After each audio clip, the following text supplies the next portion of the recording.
وضو کی برکتیں آج کے ہمارے پروگرام کا عنوان اور موضوع ہے۔ وسیم بھائی سے گفتگو کا سلسلہ شروع کرتے ہیں۔ جی وسیم بھائی، وضو کے کیا فوائد بتائیں گے آپ؟ بسم اللہ الرحمن الرحیم۔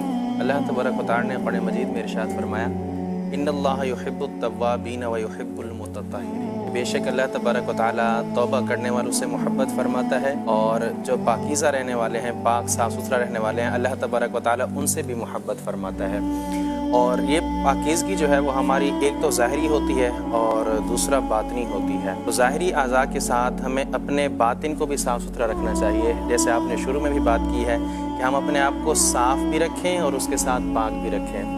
اب وہ لوگ باوضو رہتے ہیں، ان کے کیا فائدے ہیں؟ پہلے تو میں حدیث مبارکہ سناتا ہوں۔ دنیا میں بھی اس کے فائدے ہیں اور آخرت میں بھی اس کے فائدے ہیں، اور ہمیں باوضو رہنے کا مقصد صرف ایک نہیں ہونا چاہیے، دونوں ہونے چاہیے۔ دنیا میں بھی اس کا فائدہ ہم اٹھائیں اور اخروی طور پر بھی جو ہے وہ اس کا ہم فائدہ اٹھائیں، اور اس کا فائدہ روحانی طور پر بھی ہے اور اسی طرح جسمانی طور پر بھی ہے۔ نبی پاک صلی اللہ علیہ وسلم نے حضرت انس رضی اللہ تعالیٰ عنہ سے فرمایا کہ بیٹا، اگر تم اس چیز کی طاقت رکھتے ہو کہ تم ہر وقت باوضو رہا کرو تو فرمایا تم ایسا ہی کیا کرو، یعنی باوضو رہا کرو۔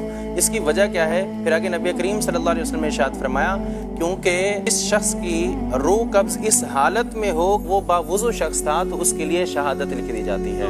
تو گویا نبی پاک صلی اللہ علیہ وسلم نے یہاں پر ہمیں یہ ارشاد فرمایا، اور یہ ہمیں ترغیب دی ہے اس صحابی سے فرمایا، اور ہمارے لیے بھی یہی ترغیب ہے کہ ہم ہر لمحہ ہر وقت جو ہے وہ باوضو رہیں۔ دیکھیں سلمان بھائی، ہمارے ہاں عمومی طور پر جب آپ ایک غور کریں کہ ہمارا گھر ہے، گھر کے اندر ایک ہم نے گارڈن بنایا ہوا ہے، ایک چھوٹا سا صاف ستھرا ہم گارڈن بناتے ہیں۔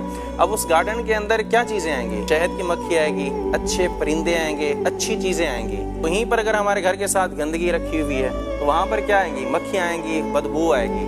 تو جو شخص باوضو رہتا ہے تو اس کی حالت بھی ایسی ہے کہ جب انسان پاک اور صاف ستھرا رہتا ہے تو پھر وہ نیکیاں کرتا رہتا ہے۔ باوضو رہنے سے انسان جو ہے وہ اس کی زبان جو ہے وہ چلتی رہتی ہے، اور یہ طریقہ نبی کریم صلی اللہ علیہ وسلم نے اصحاب کو ہی بتایا، اور پھر ہمارے اسلاف کا بھی یہی طریقہ تھا کہ وہ جب اپنی زندگی گزارتے تھے وہ اپنے آپ کو باوضو رکھتے تھے۔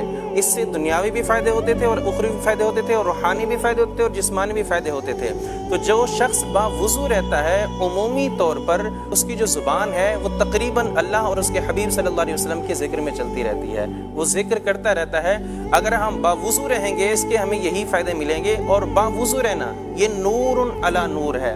دیکھیں ابھی ہمارا یہ کچھ عرصہ پہلے جو ہے وہ لاک ڈاؤن کا سیزن چلا ہے، اس میں جو ہے وہ یہ کہا جاتا رہا ہے کہ آپ جو ہے 20 سیکنڈ تک 25 سیکنڈ تک اپنے منہ کو دھوئیں، اپنے چہروں کو دھوئیں، ہاتھ کو دھوئیں، تاکہ جو جراثیم ہیں وہ آپ کے جسم سے جو ہے وہ دور ہو جائیں۔